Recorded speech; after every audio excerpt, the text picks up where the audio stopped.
असलामुअलैकुम जी दोस्तों, किसान वीरों भरावो की हाल चाल है।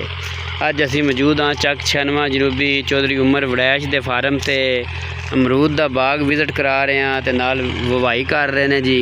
उन्होंने पुछने की हाल चाल है तो किस तरह का फी एकड़ जा रहा है और इन्हों का तजर्बा कैसा है। हाँ जी अस्सलाम वालेकुम जी। वालेकुम सलाम। सुनाओ जी की हाल है? ठीक हो? खरीयत है? अल्लाह का शुक्र है। आज जी साकिब साहब बाग ने साढ़े कोल फार्म से अमरूद का बाग है। इस टाइम असं ववाई कर रहे हैं, ट्रैक्टर बन्ने पे तो जंतर छटे आ क्योंकि गर्मी का मौसम। एक मिनट ट्रैक्टर लांग लवे। हाँ जी, गर्मी का मौसम है तो होर तो फसल को नहीं बीजना। अमरूदा च असी फिलहाल जंतर छटिया क्योंकि ये भावें असी रूटा मार देंगे इनू ही बाह देंगे। एक खाद जंतर जी है ना ये बाग वास्ते बहुत अच्छी है।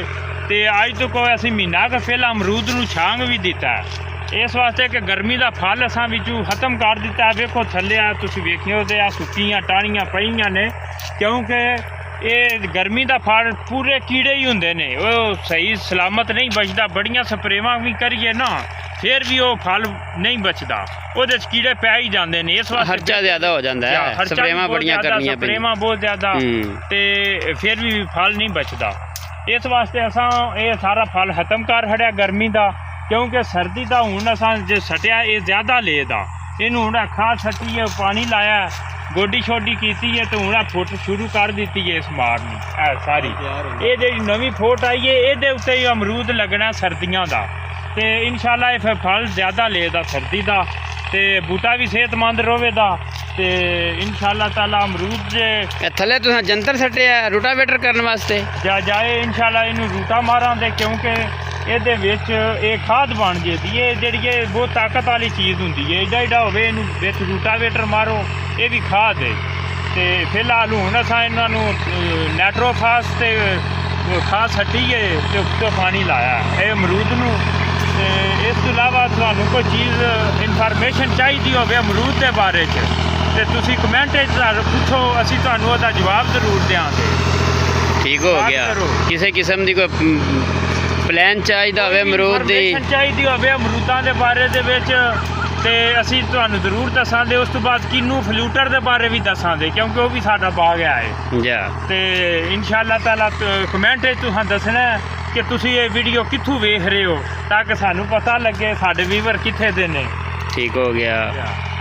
चलो परले दे विच भी सटिया जे यानी कि हुण ढांगर ते गवारा जी जी हुण ताज़ा पे बीज ने आए दे विच असी गवारा ये रूटा करने वास्ते ऑर्गेनिक मटीरियल वधाण वास्ते चीज़ की जाती है। ऑर्गेनिक खादा तो बगैर जेड़ा है ना इहदी ताकत होवे दी अमरूद दी जेदा ये खादा फल ज़्यादा लेदा। होर जी खाद मतलब है उस टाइम नाइट्रोफास तुसां पाइए हुण असां नाइट्रोफास पाइए इस तो बाद हुण फिर खाद सट्टां दे कोई महीना डेढ़ ठहर के ना जी।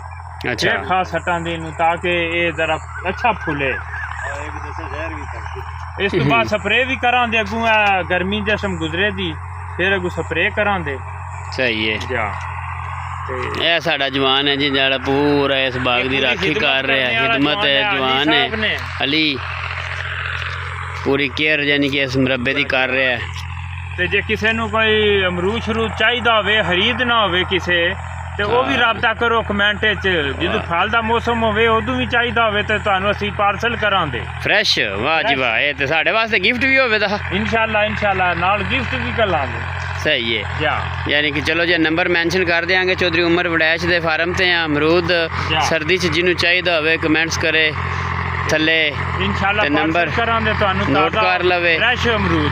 हाँ जिन्हों अमरूद चाहिए होया बाग का इस चैनल को फॉलो करो ना जी ताकि अपडेट भी मिलती रहे।